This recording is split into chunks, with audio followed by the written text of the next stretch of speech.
नमस्कार and welcome back to a brand new vlog. मी doctor तुमचं माझ्या चॅनलमध्ये खूप खूप स्वागत करते. तर आता झाली आहे दुपारची वेळ, वाजलेत 2:30 आणि लंच करून मी 10 मिनिटाची पॉवर नॅप घेतली. बाहेर गेले होते सकाळी काही कामानिमित्ताने, घरातल्यांचे कामं होते, ते इम्पॉर्टंट काम होते, ते कंप्लीट करायचे होते, हॉस्पिटलचे होते, काही बँकेचे होते, काही ते कंप्लीट केले. घरी आली, लंच करून 10 मिनिटं फक्त झोपले तर फोन वाजला.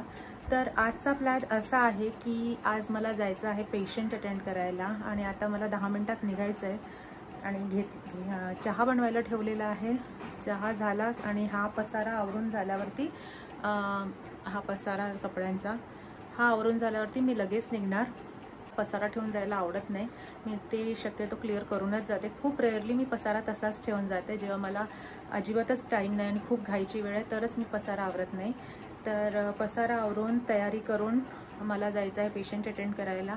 आता मला 1 तासाची ड्रायव्हिंग आहे, त्याच्यानंतर परत रिटर्न ड्रायव्हिंग 1 तासाची आहे.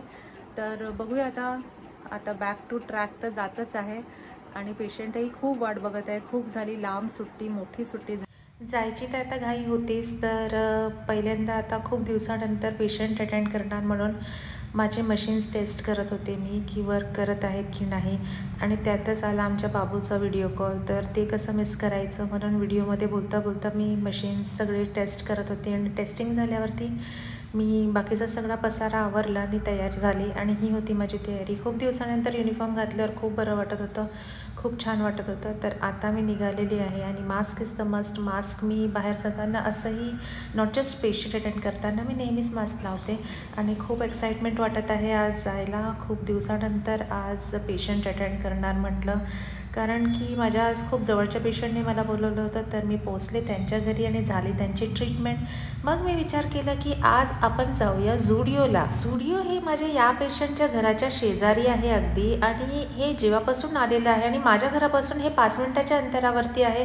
आल्यापासून मी एकहीदा इथे आलेले नव्हते, म्हणून मी म्हटलं चला बघूया. तर इथे बघितलं की सगळ्या वस्तू खूप कमी दरामध्ये आहेत, जसेच की बॉडी मिस्ट, हँड क्रीम्स. जवळजवळ 99 रुपयांपासून यांची सुरुवात आहे. आणि हे लिपस्टिकचा पाऊच आहे, याच्यामध्ये एक छोटीशी लिपस्टिक आणि 2 लिप बाम. हेही बहुतेक 99 रुपीजचंच होतं. 29 रुपीजपासून वस्तूंची सुरुवात. Body mist, hand creams, deodorant अक्षरशः 99 रुपयामध्ये व्हरायटी ऑफ डिओडरंट्स होते. Makeup carrying pouch only 249 रुपीजमध्ये. आणि हे तर एकदमच अट्रॅक्टिव्ह पाउचेस पण होते. सोबतच इथे अंडरगार्मेंट्सही आहेत. फक्त आणि फक्त 249पासून अंडरगार्मेंट्स पॅक ऑफ 3ची सुरुवात. आणि variety of colours, makeup removing tissues, kajals, फक्त आणि फक्त 79 रुपीजमध्ये सगळ्या कलरचे काजल इथे प्रेझेंट होते. मेकअप रिमूव्हिंग लिक्विड हेही बहुतेक 99 रुपीजलाच होतं. आणि खूप शेड्स ऑफ नेल पेंट्स इथे होते, ग्लिटरवाले, जेलवाले, मॅट कलर्स. इतके सारे कलर्स होते की असं वाटत होतं कोणता कलर घेऊ आणि कोणता नाही, पण घेतल्यावरती माझा लावायचा ठिकाणा नसतो. आणि हे पॅक ऑफ 3चे लिपस्टिक्स अगेन खूप सुंदर सुंदर हेअर टाईज होते, खूप क्यूट हेअर टाईज होते, व्हरायटी ऑफ कलर्स. आणि हे सेम तसेच नेल पेंट होते जे पॅक ऑफ 4मध्ये पॅक केले होते 199मध्ये. पण प्रॉब्लेम एक होता की ठाण्याचं वेदर असं आहे की इथे ॲज सच थंडी पडत नाही. आणि फुल झुडिओचा क्लॉझेट फक्त आणि फक्त विंटर क्लोथ्सचा होता. तर मला ते जरासं वेगळं वाटलं. आणि कपडे होते, छान व्हरायटी होती, पण मी ठरवूनच गेले होते की मी काही घेणार नाही, कारण घ्यायचं म्हटलं तर त्याच्यासाठी आधी एक कपाट घ्यावं लागेल. आजकालच्या ट्रेंडच्या हिशोबाने कपडे तर इथे होते, पण मॅक्झिमम इथे फक्त विंटरचे कपडे होते, तेही अशी सुंदर सुंदर. पण काय करणार, इकडे थंडी पडत नाही. आणि खाली इथे ग्रॉसरीज आणि घरचे बाकीचे सामानही इतर मिळतात, पण मी इथूनही काही नाही घेतलं. आणि असा हा बाहेरचा परिसर आहे. इथे पार्किंग एरिया भरपूर मोठा आहे. आणि घरी आल्यावरती माझ्या डोक्यात आलं की आपण स्वयंपाक करूया काहीतरी वेगळा. तर मी बनवली ही भेंडी फ्राय, जी आम्ही कधीच बनवली नव्हती आधी. फर्स्ट टाईम हा माझा ट्राय होता भेंडी फ्रायचा. आणि सोबतच केलं होतं फोडणीचं वरण. आणि भेंडी फ्राय असल्यामुळे side dish to be safer साईडला मी ही टोमॅटोची चटणी केली होती, कारण ड्राय बोलतील जेवण सगळं ड्राय केलं आहे आज. आणि हे होतं स्टीम्ड राईस. आणि काय माहिती का माझं मन होतं दही वडे करायचं, तर मी दही वडे खूप मन करत होतं दही वडे बनवायचे. हे मी पहिल्यांदा ट्राय केलं होतं आणि हे खूप यमी झाले होते. सजवल्यावरती काही हे असे दिसत होते, पण ह्याच्यात आहेत फक्त 3 वाट्या, कारण मी खाणार नव्हती, कारण मी डिनरला हेवी डिनर घेत नाही. माझा डिनर एकदम लाईट असतो. तर ठरवलं की आता आपण आज प्रामाणिकपणे फेस पॅक पण लावूया. हा एक फेस पॅक आहे. मी या फेस पॅकला कुठे बाहेर मार्केटमध्ये बघितलं नाही आहे आजपर्यंत.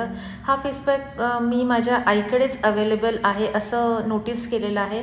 तर या फेस पॅकचं नाव शमा आहे आणि हा फेस पॅक खूप इफेक्टिव्ह आहे. मी हा खूप वापरलेला आहे. याच्याने माझं स्किनचं जी टॅनिंग आहे आणि सोबतच जे माझे स्किनला जो डर्ट आहे ती खूप व्यवस्थित निघते आणि याच्याने ना ॲक्ने खूप लवकर कमी होतात आणि एस्पेशली फॉर ॲक्ने हा खूप वर्थ इट आहे.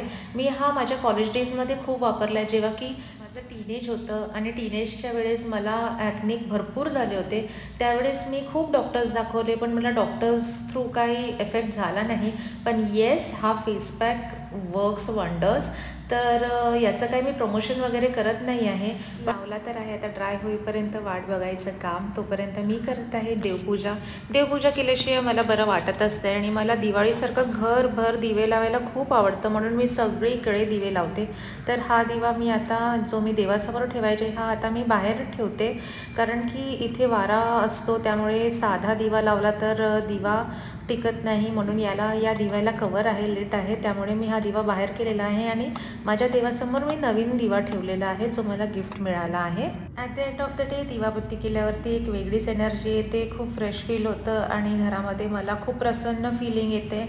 आणि न चुकताही करायला पाहिजे. कधी कधी मी चुकतेही आणि बट इट्स ओके. मी काही त्याला काही हार्म फील नाही करत, कारण की कधी मूड असतो नसतो माझा. तर अशा प्रकारे मी हा दिवा इथे बाहेर ठेवते. आणि असा होता आजचा माझा दिवस. सकाळची संध्याकाळ झालेली आहे आणि हे आहे माझं डिनर. दहीवडा जो मी बनवला होता तो मी स्वतः खाणार उद्या. तर I hope you loved watching my video. माझे व्हिडिओज, डेली व्लॉग्स असेच येत राहणार. Do not forget to like, share, subscribe. Until we meet into the next video, goodbye.